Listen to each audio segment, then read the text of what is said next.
तो business partner के लिए हो सकता है कि कोई अपॉर्चुनिटी ऐसी है जिसमें आपको कोई पार्टनरशिप मिल जाए अच्छी, और आप वो जो है वो आप अच्छे तरीके से एग्जीक्यूट कर रहे हैं, क्योंकि 1.5 साल का समय कम नहीं होता। यहाँ पर आपको सिर्फ ट्रैवल के समय ध्यान रखने की ज़रूरत है। बच्चे की एक्टिविटीज़ को थोड़ा सा कंट्रोल रखिए, सलाह से काम लीजिए, दूसरे व्यक्ति का ओपिनियन जरूर लीजिए, क्योंकि बुद्धि विवेक का भाव जो है वो प्रभावित है। मेरे यूट्यूब पेज एस्ट्रो नरेश पर आपका स्वागत है। नमस्कार, मैं हूं नरेश कुमार। सबसे पहले उन दर्शकों का धन्यवाद जिन्होंने पेज को सब्सक्राइब किया है, पेज के वीडियोस को शेयर कर रहे हैं, लाइक कर रहे हैं और कमेंट बॉक्स में हमें अपनी राय भी लगातार भेज रहे हैं। दोस्तों, आज के वीडियो में बात करेंगे राहु और केतु के गोचर की। बेसिकली राहु के ही गोचर की बात करेंगे। जब राहु के गोचर की बात करेंगे तो केतु का एनालिसिस खुद ब खुद हो जाएगा, क्योंकि ये दोनों ही ग्रह एक ही समय पर गोचर करते हैं, आमने सामने रहते हैं, हमेशा वक्री अवस्था में रहते हैं।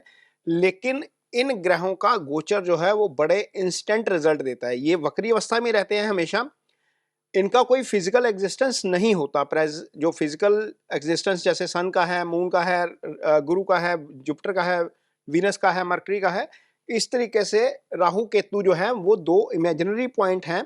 लेकिन इंडियन मैथोलॉजी के हिसाब से या इंडियन एस्ट्रोलॉजी के हिसाब से यदि हम चलते हैं तो ये जो दो इमेजिनरी पॉइंट हैं, एक राहु है, एक केतु है। और इसके पीछे की कहानी सबको पता है। स्वर्भानु राक्षस से जब अमृत मंथन हो रहा था तो उनका जो सर है वो धड़ से अलग कर दिया गया था सुदर्शन चक्र से। तो वो जो ऊपर वाला पार्ट है वो राहु है। राहु क्या करता है? राहु आपको इमेजिनेशन ज्यादा देता है। यदि वो पॉजिटिव पोजीशन में है तो आपको पॉजिटिव इमेजिनेशन बहुत होगी। यदि वो नेगेटिव पोजीशन में है आपकी कुंडली में तो आपके विचार जो है वो नेगेटिव साइड की तरफ ज्यादा चलेंगे।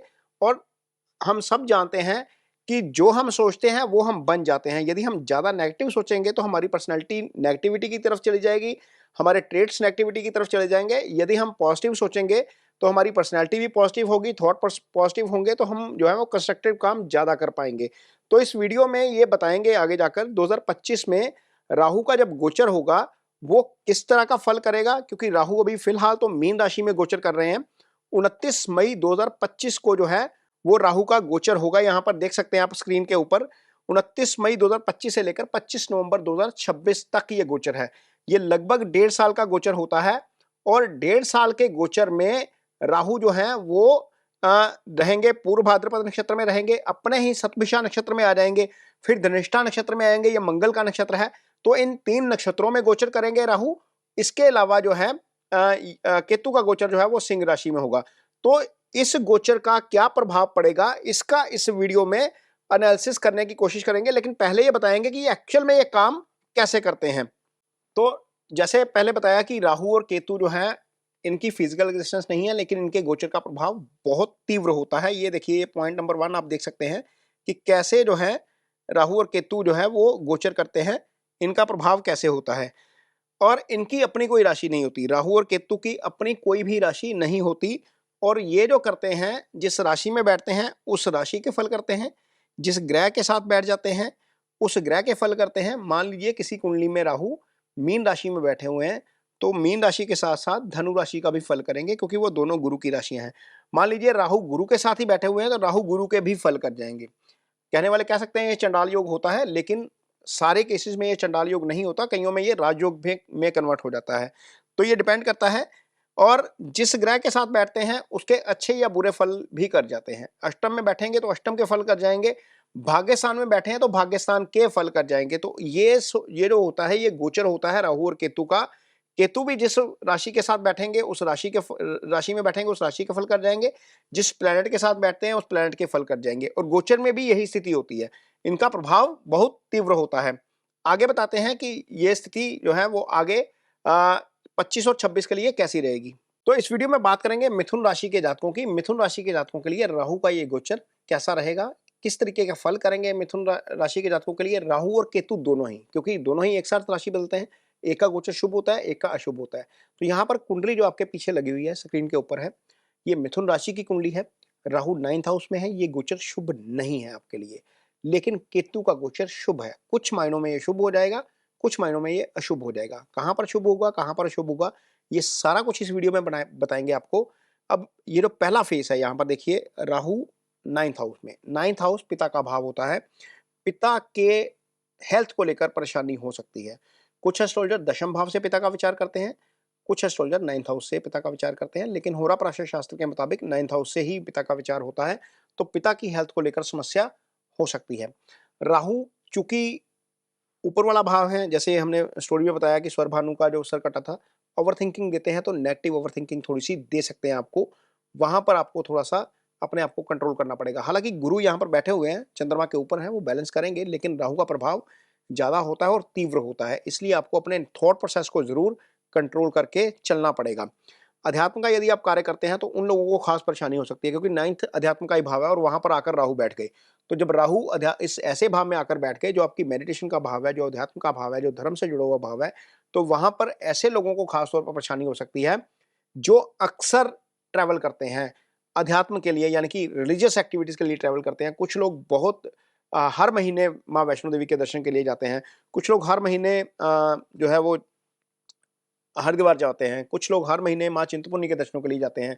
गुजरात में हम देखेंगे कि कुछ लोग हर महीने माँ अम्बा के दर्शन करने के लिए जाते हैं। तो जहाँ-जहाँ आपके देवी की मान्यता है, वहाँ-वहाँ पर काफ़ी लोग जाते हैं।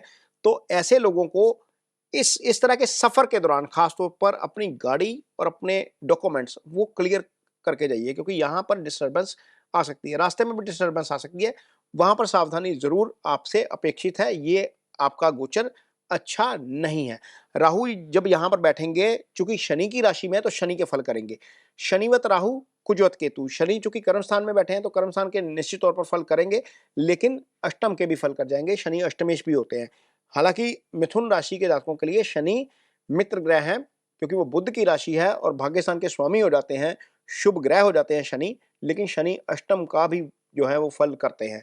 अष्टम में उसकी मकर राशि है, तो शनि चूंकि शनिवत राहु कुजवत केतु कहा जाता है, राहु शनि की तरह फल करते हैं और जिस राशि में बैठते हैं उस राशि के दो स्वामी जो है उसकी दोनों राशियों का फल कर जाते हैं। तो अष्टम के फल भी कर सकते हैं। थोड़ा सा आपको ड्राइविंग को लेकर भी सावधान रहना पड़ेगा। यहाँ पर राहु जो है वो इस ट्रायंगल को एक्टिवेट करेंगे आपकी राशि के ऊपर, यानी कि आपके चंद्रमा के ऊपर राहु की दृष्टि, इसके ऊपर दृष्टि, यहाँ पर तो ये खुद प्लेस हो गए, यहाँ पर ऐसे दृष्टि आएगी। ये पंचम को भी एक्टिव कर देंगे। पंचम का एक्टिवेट होना दो कारणों से अच्छा है। पंचम संतान का भाव होता है, पंचम बुद्धि विवेक का भाव होता है। कोई भी डिसीजन आप लेंगे तो कोशिश करिएगा कि किसी दूसरे की ओपिनियन जरूर ली जाए, क्योंकि यहां पर केतु राहु जो है वो कंफ्यूज करने का काम आपको ज्यादा कर सकते हैं। इसलिए आपको सेकंड ओपिनियन जरूर लेनी चाहिए। हालांकि गुरु की दृष्टि पड़ रही है, बुद्धि विवेक के भाव के ऊपर गुरु की दृष्टि है, गुरु खुद इस भाव के कारक हैं, ये संतान का भाव होता है। तो संतान वाले मामले में हो सकता है कि कहीं ना कहीं आपको अगले 1.5 साल में कुछ ना कुछ ऐसी खबरें मिलें जो आपके लिए अच्छी नहीं है।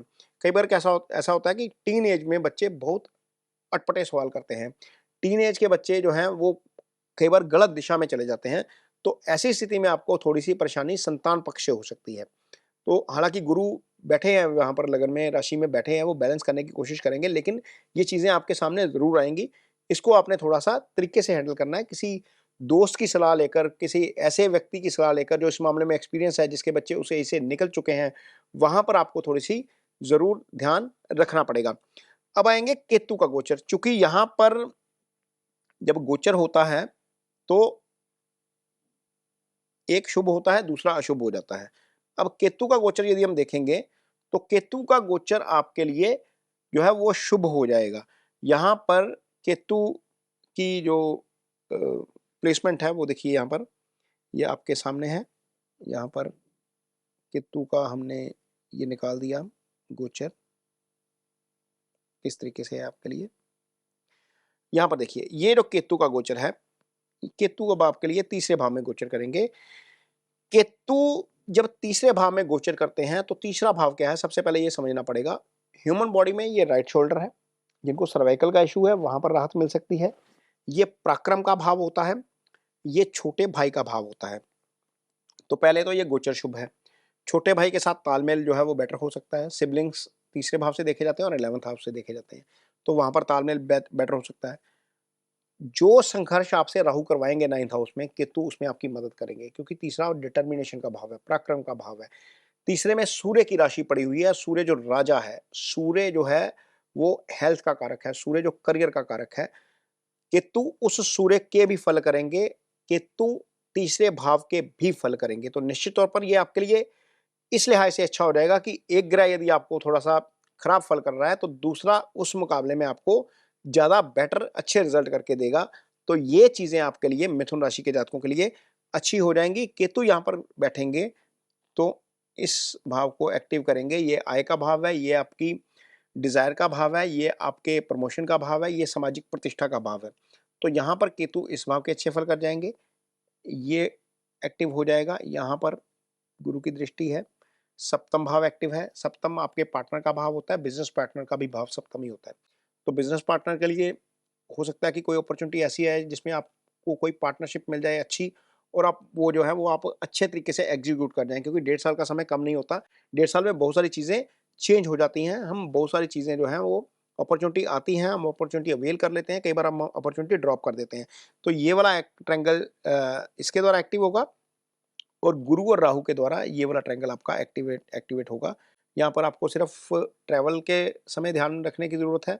बच्चे की एक्टिविटीज़ को थोड़ा-सा कंट्रोल रखिए, सलाह से काम लीजिए, दूसरे व्यक्ति का ओपिनियन ज़रूर लीजिए, क्योंकि बुद्धि विवेक का भाव जो है वो प्रभावित है।